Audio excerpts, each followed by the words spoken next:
Agencies Drinking Beer is brought to you by Proposify, software that helps you deliver beautiful proposals in the cloud and close more deals. Welcome to the 42nd episode of Agencies Drinking Beer. On today's show, we're talking with Gray MacKenzie, who is the founder of GuavaBox, an inbound agency out of Pittsburgh, and he's also the founder of DoInbound, a productivity tool for marketing agencies, and he's going to be telling us about that on today's show.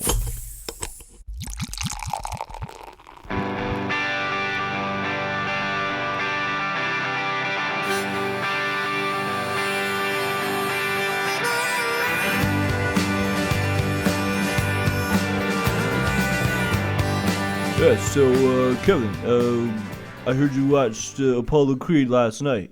How was it? Yeah, Yo Adrian. I just couldn't believe the one scene. I mean, it was okay.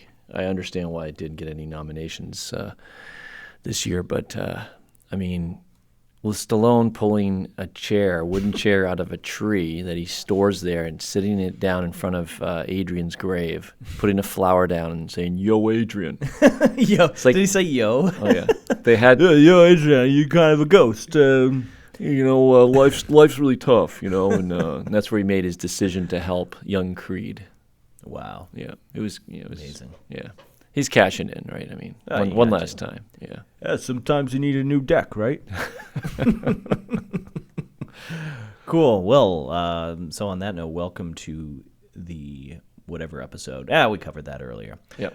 So how you doing, Kevin? I'm great. How about you? Very good. We have an interesting interview coming up with Gray MacKenzie, who's awesome. And it's always nice to have I love all of our podcast guests, but especially when they have their own podcast, they understand the rhythms a little more. They get better microphones. It's always just makes for a nicer, interview. You nailed it. I noticed his sound was really good. Yeah, good sound. Yeah, definitely. And what's cool is he has a connection to Nova Scotia, right? Halifax. Yeah. He knows Jeff White and the Cooler Boys. Yeah, I didn't think he would know them, but I guess, man, inbound agencies, HubSpot agencies, it's like a family. It is. Never go against the family. Never. Yeah, that was my godfather. Dada. I'm all about the impressions today. Okay, so we're going to get into that interview shortly, but before we do that, we have a question. Ooh. You love questions. Well, it's nice people care enough to send us questions. That's true, and a couple people cared enough to send us questions. So let's pick a question from, who was this? Victor Perolnik asked the question, how would you go about standing out in the crowd, not being able to show up at any lead's office before making the deal? So I think what he's asking is when you're selling to a client that doesn't live where you can physically go and locate them and do a presentation or something, how can you stand out in the crowd, or how can you compete? Is it possible for a remote agency to compete with an agency that's local to them, that can actually physically go to their space? And I thought that was kind of an interesting question, at least as I've interpreted it. Well, ironically, if you, we talked about Jeff White, for example, from Kula Partners. What intrigued me about those guys is now due to the fact that they are HubSpot certified, platinum member. Remember, he was saying a lot of their clients now are from away in the U.S. Because of that. It's allowed for them to, I think traditional advertising and whatnot, local was very important, but I don't think it is anymore. The way things have changed and evolved with platforms like HubSpot and the way the internet is evolved. Yeah. Yeah. So I think there's ways of impressing people beyond just the fact that they know the local culture and they know, it really depends on the project too, let's face it. Especially if it's a government project, a lot of times, they get pushback from taxpayers and people if they don't use local companies. That's right. And this could turn into a tangent, but let's allow that. So remember back in the day, we did some work with PEI, Prince Edward Island. Yep. And they used us, which we were a Nova Scotia-based company. So for those who don't know, Prince Edward Island and Nova Scotia are two different provinces. So think like states that are so close to each other and in the same region. It's like New England here in a sense. It'd be like Maine, New Hampshire. So it would have been like if the Tourism Connecticut had hired a company from Vermont or Rhode Island to do all their web stuff. And I don't know if in that example, I don't know if people would get upset if a company from like Maine was hired instead of like a local Connecticut company. But people were like, we had a few people that were really pissed that were from there that were like, there's no way a province should be hiring a company that doesn't live in the same province to market the province. But we were very specialized too. We did database stuff, and I mean, they did use some local talent for some design work, but for what we had at that time, they found us to be the best. So it's the way it is. So if I was to, I guess, answer the question, I would say you nailed it. Specialize. If you're a specialist, which we talk about all the time, then that's a huge reason to stand out from local competitors. Is if you have worked with, use the example of tourism. If you understand tourism, backwards and forwards, how to get bookings or whatever the big problem that company is facing, then that's a huge leg up over competition. If the only thing your competition can say is, well, we can visit your office from time to time, but you say we can actually get you better results because we've done this 1,000 times for other people, that's a big reason to stand out. Big time. And then I would also just make it really clear that you can have open communication throughout the project. So even if you live far away, you can maybe, if there's time zone issues involved, you could maybe commit to staying later or coming in a little bit earlier to make sure that you can have calls when it's convenient for the client. Some of the tools that you use for communication, whether it's like a project management tool like Basecamp or conference tools, or, make it clear that just because you don't live in the same area doesn't mean that you're just going to be out of sight, out of mind. There's going to be a lot. You're going to still be involved with each other a lot. Yeah, I mean, like Kyle said, definitely proving in selling them on the fact that you're going to show them results and tracking those results. And if you continue to do that for them, they'll continue to use you. Bottom line. I think video can help too, because sometimes when it's just voice, it's a little bit more impersonal. But like, for example, if you were sending them a proposal using some sort of proposal software, you could create a video of yourself talking and presenting the project as if you were in person and embedding that right in your proposal. That's one way to do it. And let's face it, if it's a huge project, after you do send the proposal, and it's worth it, and you have it baked into your budget, fly out and present the proposal in person. Yeah, that's a big risk. It's a risk, but maybe one worth taking. Maybe. I think clients should pay for travel if they want your agency to come out and visit. I think that's the way most of them do it. Like Verb and all those guys locally. Verb's an interactive agency that does work in like Miami. And they're based out of here, and they're flying out all the time. I would think the clients have to be paying for that. I don't know. Yeah, good question for them. We'll have to ask them. Okay. Well, I hope that helped answer Victor's question. And we were very happy to have a question. Yes, thanks, Victor. From a listener. I don't think he's a listener. I think he actually left it as like a comment on a blog article, but we're going to just ignore that for now. He asked us that specifically so we could answer it on the podcast. Agreed. How's that bourbon tasting, Kevin? Delish. We're not drinking bourbon, or we're not drinking beer today. We're drinking bourbon. Maker's Mark bourbon. You love Very bourbon. Very tasty, yes. Kentucky bourbon? Yeah. They make it out of sour mash. It's a little watered down. I put a little too much water in mine. Tasty, though. Ooh, okay. So now we have a great interview with Gray MacKenzie talking about inbound marketing and how he grew his agency and how he built the product, and you're going to enjoy that.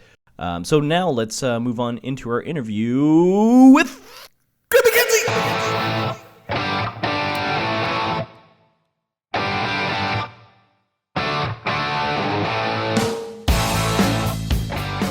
I'd like to welcome Gray MacKenzie to the show. Gray is the co-founder of GuavaBox, which is a Pittsburgh-based inbound marketing agency, and also the co-founder of DoInbound, a SaaS product that helps inbound marketing agencies. Welcome on the show, Gray. Guys, thanks for having me. I'm excited to be here. Yeah, really, really excited to have you too. So I'd love to kind of just kick it off and hear from you a little bit about GuavaBox and what kind of stuff you are up to and what stuff you do. Sure.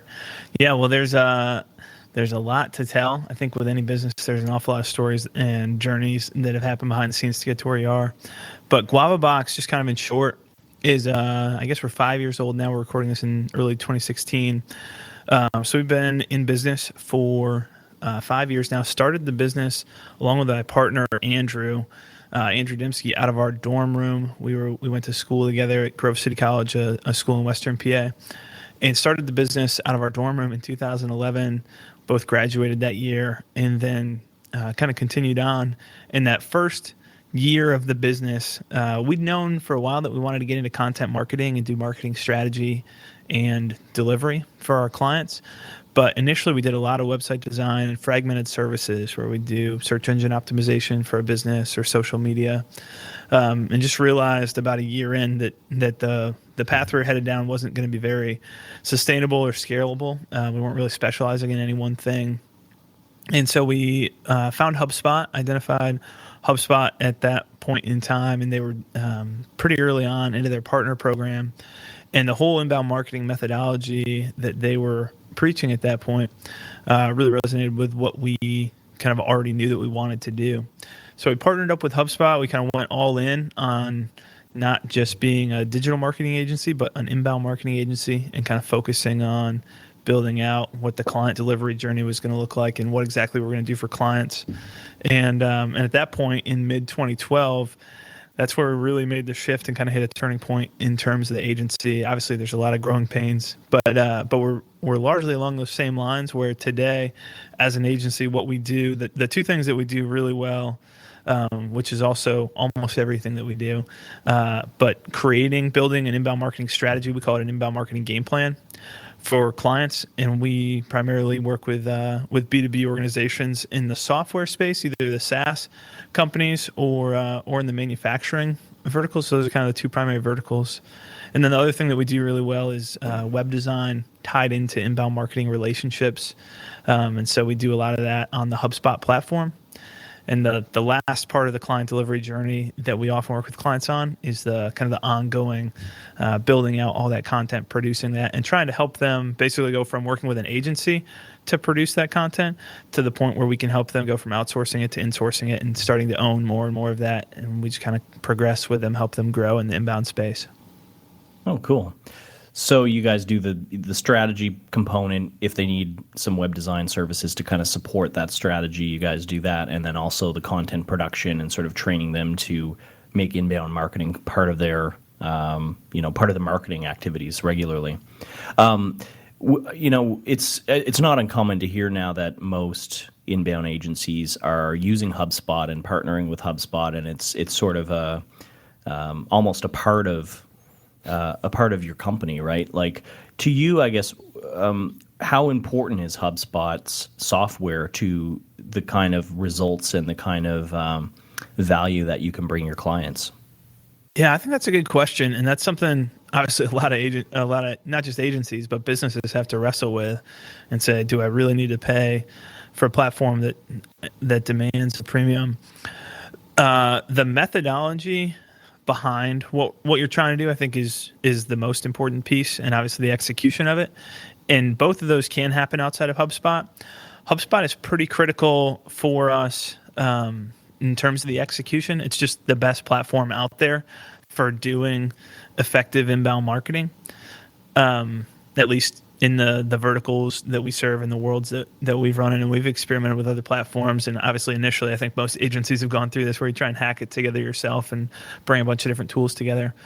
So HubSpot is it's a very important piece, but it's not essential in terms of, I guess, the reality that you could do this and you could accomplish great results without HubSpot as a platform. But it is pretty important to the services that we do. And as an agency, even though we could do it outside of HubSpot, we kind of have the luxury at this point of being selective enough to say no to folks who don't want to work inside of HubSpot. And that allows us to really focus on honing our knowledge of one platform and being experts there. Yeah, that makes sense. There's actually a company out of Halifax that it's funny, we were competitors with them back in the day when we ran a web design shop, and they were the one, we were pretty similar in what we did, but then once HubSpot, I guess, became, I'm not sure at what stage they were at, but they became a pretty well-known entity. They went in all in, and it's funny, they use the same terms, went all in, and they, became HubSpot partners, and that, from talking to the owners, has just completely changed their business. It's provided a lot of reoccurring revenue. It's made their forecasting more predictable. I mean, have you seen the same kind of results? From going from just sort of a general web design shop to being more of an inbound marketing specialty? Yeah, absolutely. And I assume you're talking about Carmen and Jeff at Kula. Is that? You got me. Yeah, if I can just also interject real quick. I was looking at some of your background, and there's a site called inbound.org, and you're in the top 20. You're 19th, and actually Jeff's on there down lower. But I'm ahead of Jeff. Jeff's at 95. You're at 19. Oh, let's go. That's awesome. Well, it's funny. I got to talk to Jeff. We run a podcast called Inbound Agency Journey at DoInbound, which we haven't talked about yet here at all. But got to interview Jeff, and just to answer the question, I mean, I think a lot of HubSpot partners see kind of the same thing, but we have seen a lot of those. A lot of the problems that we had early on was we didn't have a good way to showcase the return on the investment to the clients that we had. So from an external perspective, trying to go back and upsell or retain a customer after a web design project was just kind of a function of how the client felt like the engagement went. It wasn't really a numbers-based conversation in a lot of cases. And from an internal standpoint, there was very little consistency in process, kind of like standardization in the services that we were delivering. And the cash flow side was really rocky, where you might close two $25,000 website projects in 1 month, and you might go 3 months and get one of those. So there's a lot of up and downs in that business model. And this client delivery journey, where we kind of standardized it and said, okay, the very first thing we're doing is building your inbound marketing game plan. That's your strategy. Then we're going to build the engine, which might be your website. It's going to be your lead conversion funnel and the content assets that you need. And then we're going to start adding fuel to that fire and running these inbound campaigns. And now I've got a system that we're taking people through. It's a journey that's very clearly laid out. They know what to expect. They know what the costs are going to look like generally, what the results, at least give them some example and some idea of what the results are going to look like. And obviously there's continuous improvement and adaptation as you go through that journey.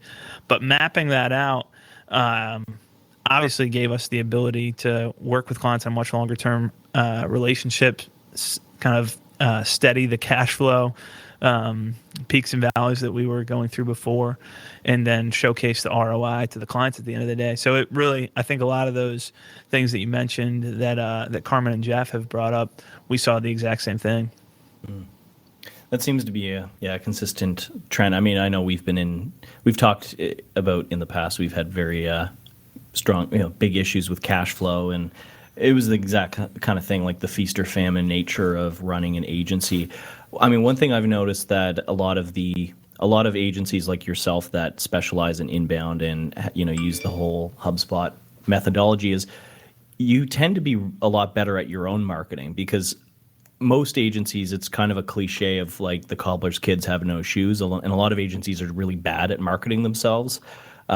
Whereas you guys are producing content, you are kind of practicing what you preach, and has that client delivery journey that you're offering clients, is that something that's helped you guys with your own marketing? Yeah, no doubt.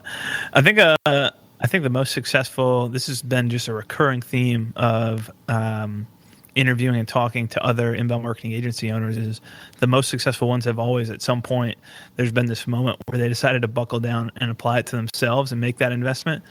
And I have yet to talk to someone, and this is probably self-selection bias as well, but have yet to talk to someone who regretted that decision or that didn't radically transform their business. So yeah, applying those same principles, that was how coming out of college, I think any agency starting out, you do friends and family and try and get whatever website projects you can do and take on whatever you can get. But coming out of college, trying to start a business in this space, you don't have much of a reputation. You don't have the extensive network to go to.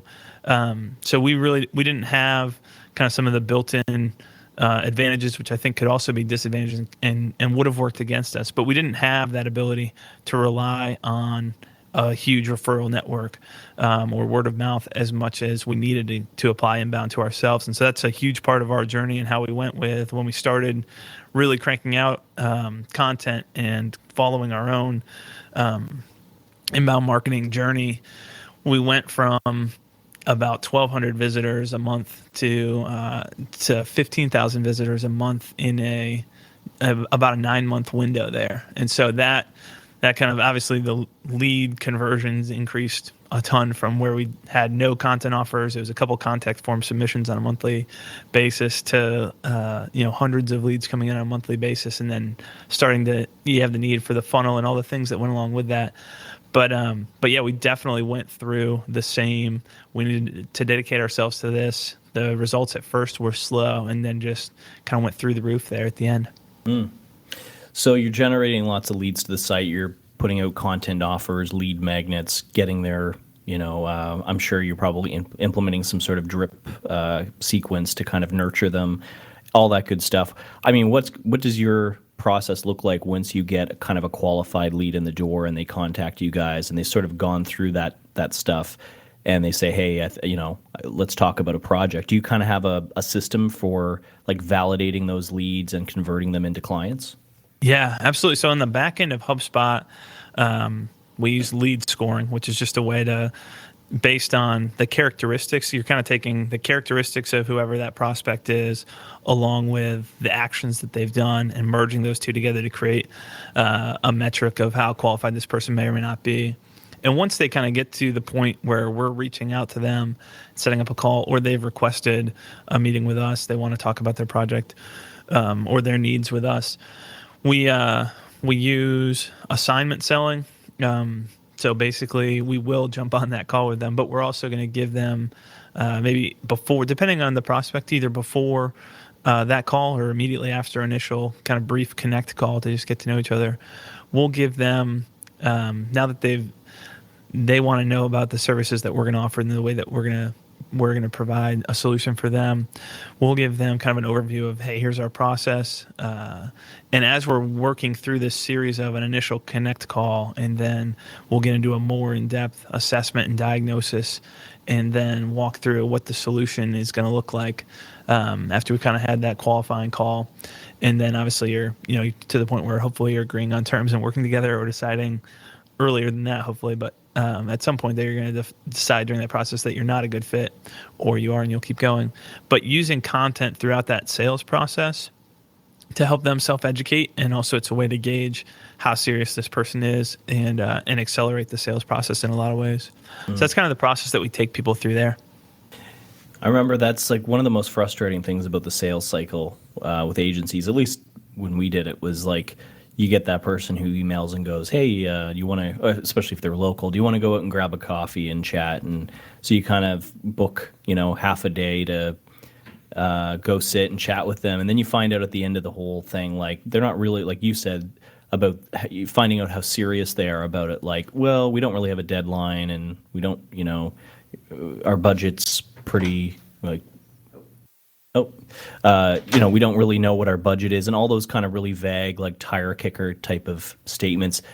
I mean, I know there's probably no silver bullet for that, but you talked about validating and lead scoring. I mean, has that helped sort of minimize the time that you're wasting on unqualified prospects? Yeah, well, you're definitely right that there's no silver bullet. I mean, we still, there are still those calls that come up where you realize, you're an hour into a relationship with somebody and you realize there's no chance that we're working together. It's just not going to be a fit, and we just need to try and cut our losses and send them in a good direction as quickly as possible. But at the same time that there's no silver bullet, it has helped a ton in terms of cutting down the types of conversations that we would have had. And so the ability to say to people, here's what the process is going to look like, and I'm not going to jump on a call with you until you take the 15 minutes to watch this video, which is going to outline our whole process so that you have some idea and you're educated, and I'm able to see whether you've watched that or not, whether you've skipped through it or not, and I'm going to address that and either not jump on the call with you if you aren't willing to put in the time. If you're not willing to put in 15 minutes to see what our process looks like, then you're definitely not going to be willing to sit through multiple 2 or 3 hour meetings over the game plan development process once we actually do start working with you. So that's something that kind of assignment selling, and then just having the guts to stand up and say, you didn't do what I told you to do. I value my time too much to jump on that call. That's helped out a lot. I've been in sales for a while. I've never heard of assignment selling. I like that. Yeah, well, we did not. Assignment selling. for sure to give credit where credit is due, and I don't know where it originally came from, but Marcus Sheridan from a company called The Sales Line, he talks a lot about assignment selling, and that is the first place that I learned from it, and we have taken that concept and run with it for sure. Great. I love the video idea. I've never heard of that before, but that's a brilliant way to see how serious they are. Yeah. What tool do you use to track whether or not they've watched the video? Yeah, so we use Wistia, which is also, I mean, it's a popular tool for the video and analytics. And then to make it one more step or simplify it a little bit more, Wistia has a great HubSpot integration. So this isn't that helpful to anyone who's not using both Wistia and HubSpot. But if you are, you can show a heat map of the video, like what times in the video they've watched right inside their HubSpot, that contact's timeline. So it's really easy to see, have they done this or have they not done it? And you can see that all without having to jump back and forth between platforms. And can you tie it to the person that you sent it to, like tie it to their email address, or is it just kind of general traffic? Oh yeah, no, it's specific to who that person is. So when I go and look up, here's Kyle's profile, here's Kevin's profile, and I can see who's viewed what. Obviously, they have to click through to the video from an email that you're going to send them, so you've got a tracking link to track their email. And then, yeah, it all gets tied right into that person's profile. I'd love to see what email or what you say to people when they go, yeah, Gray, I watched your video. I watched it all the way through. And you're like, no, you didn't. Right. How do you break that news to them? I think as I've gotten a little bit older, a little bit more confident, and as part of it is, I think, getting older, but I think more of it is just growing in confidence based on the conversations that you're having. And obviously having revenue and having an existing business in place where you're not desperate to bring somebody in, I think positions you. That's probably the biggest advantage that you can have in sales. But I've before taken a screenshot if someone said, okay, we're all set. And it's very rare to have somebody lie and say they did watch the whole video. Usually people just skirt around it. But I've just sent them a screenshot before of, hey, here's what I'm seeing in your profile. Did you watch this? And somehow it wasn't tracked. And usually they say, oh, okay, you got me. Like, I'll go look at that. Sneaky. And there's one, I want to move on and talk about your product, DoInbound, but there's just one more question with regards to the agency that I'm really curious about. So you talked about your target kind of audience and the verticals that you go after. One being software, which, is in a sense a no-brainer because software companies, SaaS companies, it's very easy to track conversions and how you're growing their business because it's all online. But I'm really curious about manufacturing and why you chose that as a vertical and what makes that such a good customer to kind of go after. And do they need inbound marketing, and does that help grow their business? I'd love to learn more about that. Right. That's a great question. And the honest truth here is that manufacturing is a pretty big deal in Western PA. And so based on where we were geographically and the initial relationships that we had, we kind of fell into that one early on. And what we found out was manufacturing itself as an industry is ripe for inbound marketing. It's a big ticket item. There's usually a good amount of a sales process involved. There's usually multiple people involved. So there might be, you've got a purchasing manager somewhere, or someone even working under a purchasing manager doing research to try and find this stuff. And they're going to send along whatever they find to the purchasing manager, who's then going to run it by, all the other people involved in the decision-making process. And so that's tough on a sales rep to have to, you talk to the first person and invest a bunch of time, and the person doing the research, kind of the old school way of doing business. You have a lot of time sunk into leads, and you don't have an easy way to scale that effort. You wind up putting a lot of time into sales. So inbound is a great solution for a lot of manufacturing, but the downside, or the side that we have to be really careful for, and that has caused us to definitely scale down a lot of manufacturing and let go of clients as well in the manufacturing space, is the cultural fit in terms of manufacturers out there who are ready and excited to do inbound, or who can get on board with this.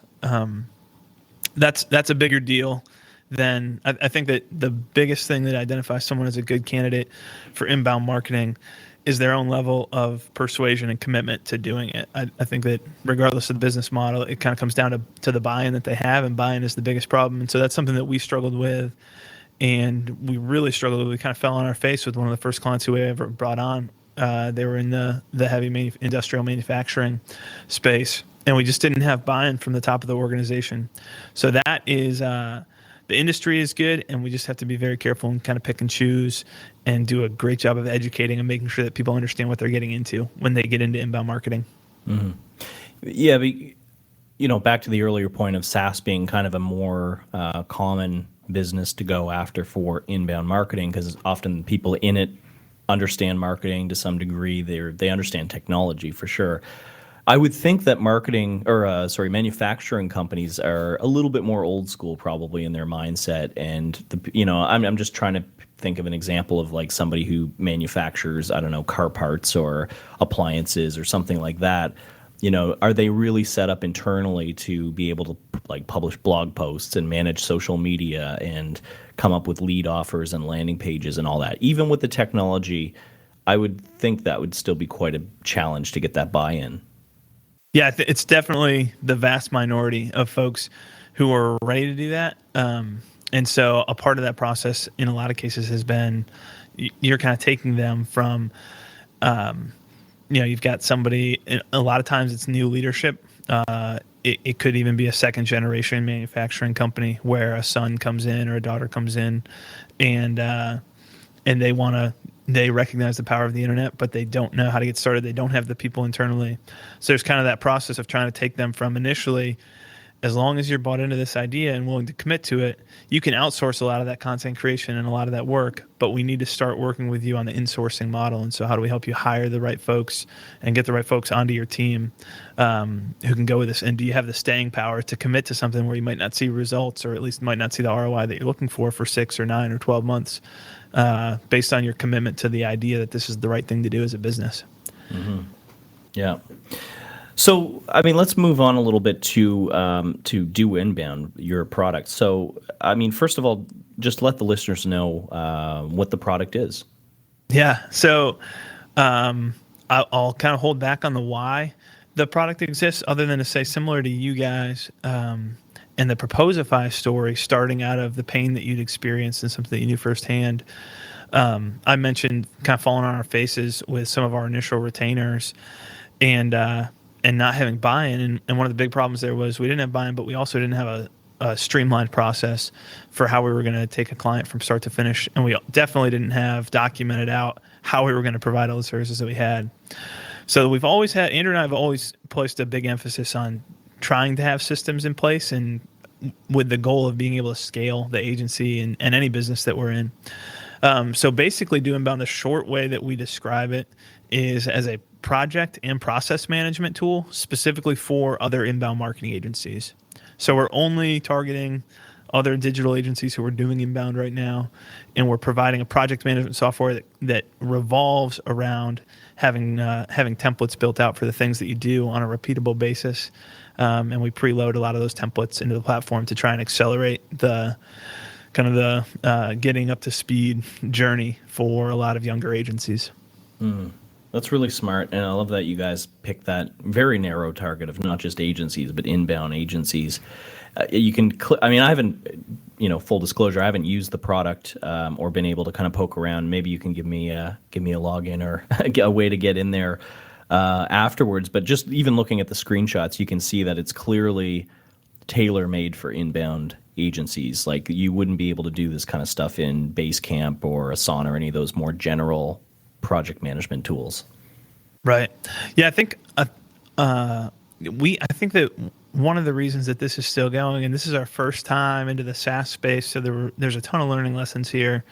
But I think that we kind of realized really early on, first of all, we're trying to solve our own pain, but as a small team, so right now there's three of us who are full time working on the DoInbound side of things with kind of an array of a remote contractor team who's working with us on product development and marketing and all the different functions. But with a small team, from a technology standpoint, we're a long ways away from being able to compete with a Teamwork or a Basecamp or an Asana or a lot of the other tools that are out there for project management alone. But can we combine, like, can we use our focus and niche to our advantage to build something that's laser focused on solving the problems that these inbound agencies have, the folks in our community who we talk to and our own need all the time. And so that has wound up being a very good decision to this point from a business side of things, but it also is just very rewarding to be able to help people on a deep level as they're trying to build the agency that they actually want to live in, and the agency that they're going to enjoy, build the agency that they're going to love. When you set to work kind of building the product kind of based on your own pain, and when kind of roughly was that? Did you start work on the product? Yeah, so we started in late 2013. Okay. Yeah. So, I mean, obviously you're scratching your own itch. Did you go out and do any kind of customer development? Like, I guess, how did you sort of build that initial list of people who you needed to kind of talk to say, like, hey, we have this problem. Do you have the same problem? And are we solving it in a way that's really going to help? Right. In terms of customer development, I think that we kind of had, it's funny, Andrew and I have talked about this a decent amount and kind of figured out a formula that was helpful to us. I don't know that this is the perfect formula or not, but we had pain, community, and platform. So there was a very clear pain that we felt. We went to HubSpot's annual Inbound conference for the first time in 2013 and talked to so many other agencies there who were struggling with the same thing, where they didn't have documented processes. If they did have documented processes, they didn't live where the work was being done, so nobody really followed them. They were sitting on the shelf or in a Google Drive folder somewhere. And they didn't have a strong project management like philosophy or kind of framework for how to do that. So there was definitely a pain, and it was really clear who the community was. HubSpot's whole ecosystem.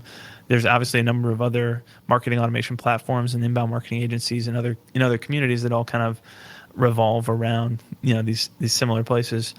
And then the third piece that really helped us from a customer development side was the platform, and that we'd already been in the HubSpot ecosystem for, at that point, a year and a half. We'd had a lot of success and grown GuavaBox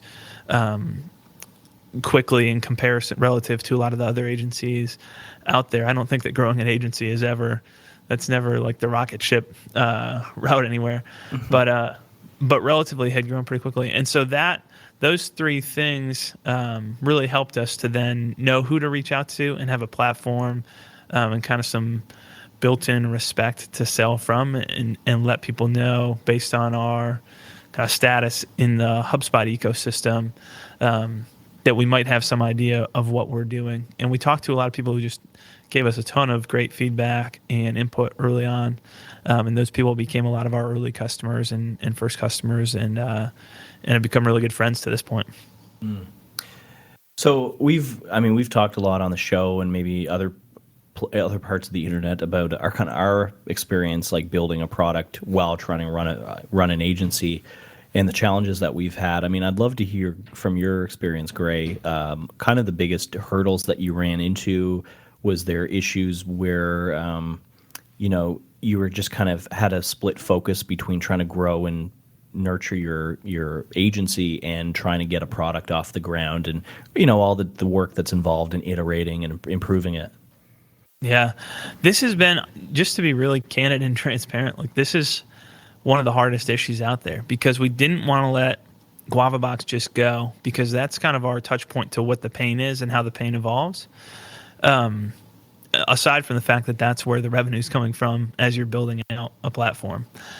But the flip side is there's no way around the fact that you've got a lot of split attention and divided attention there as you're trying to figure out what to do. So it's definitely a challenge to balance the two. We struggled to find the right balance, and that's kind of an everyday thing.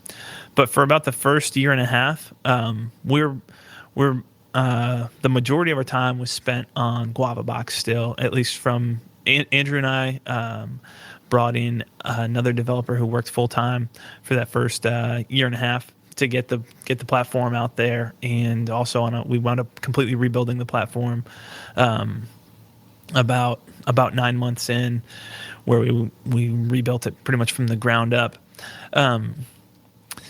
Don't So feel there's a bad lot of- about that, by the way. We did the same I was thing. just going to Did you? say, Okay. sounds very very familiar. Yeah, Yeah, I think.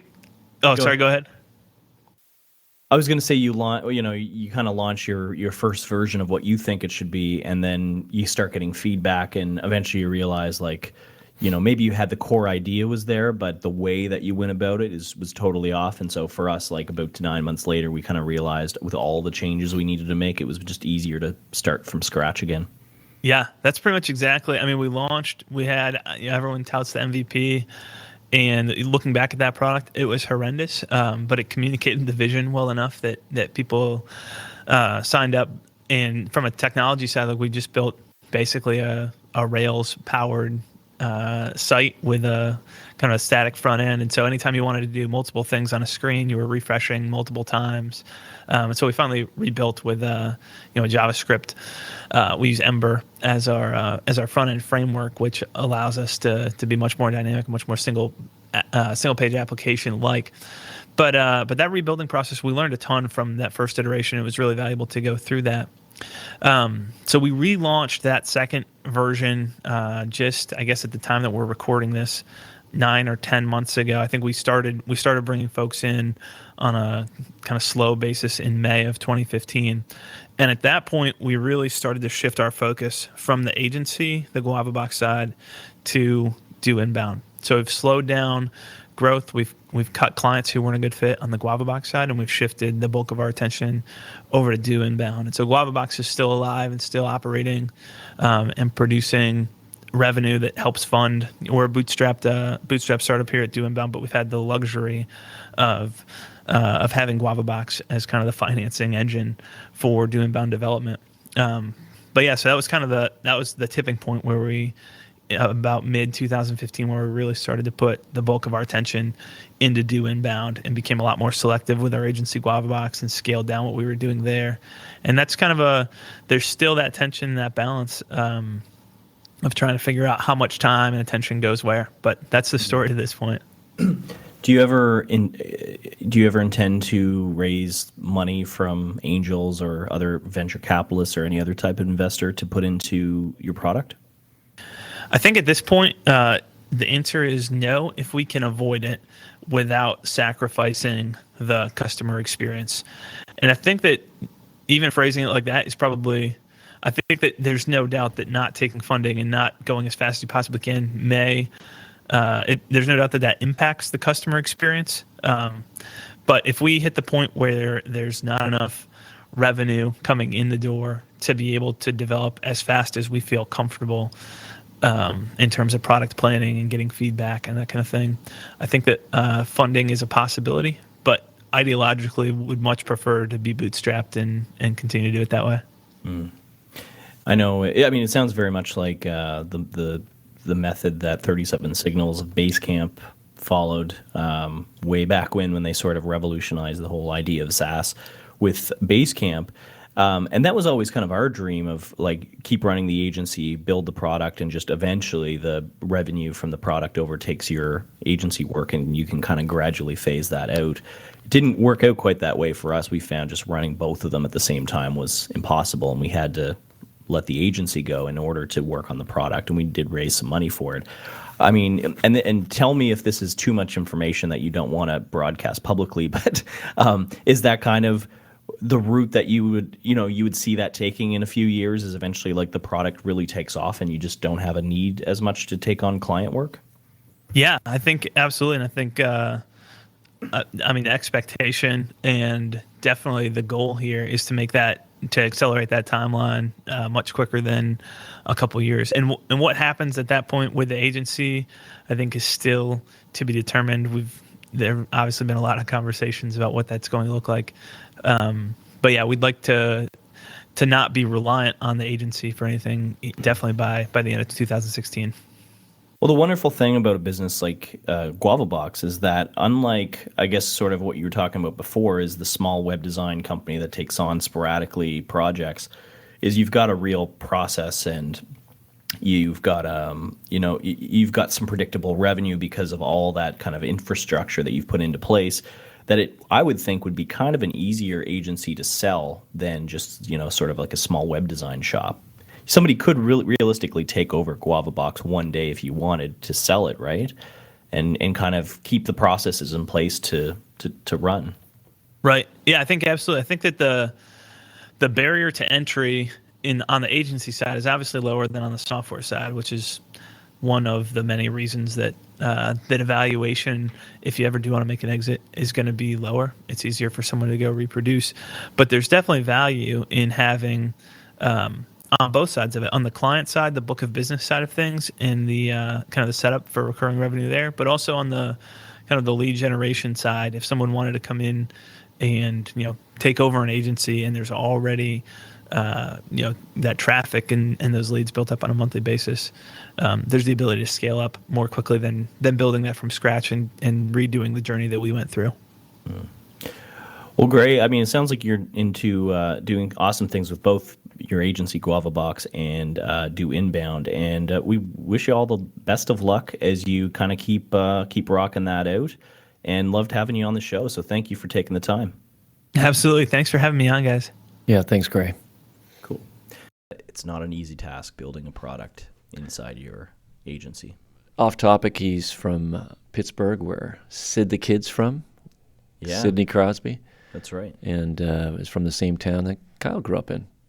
That's right. Yeah. That's pretty cool. Yeah, that's true. And how far is Pittsburgh from Pittsburgh from what's that other big city in Pennsylvania? Philadelphia. They're close, aren't they? Yeah, a couple-hour drive. Because there's somebody else from Oh God, here we from go. Philadelphia. It's a good thing. You know who I'm talking about? It's a good thing we didn't mention California because Oh, I did a movie with Arnold in California. What are you talking about? Okay, let's end this now. It's a sinking ship. It's a floating ship. I Anyways. don't know. Okay. Hope you enjoyed that, and we will see you again next week.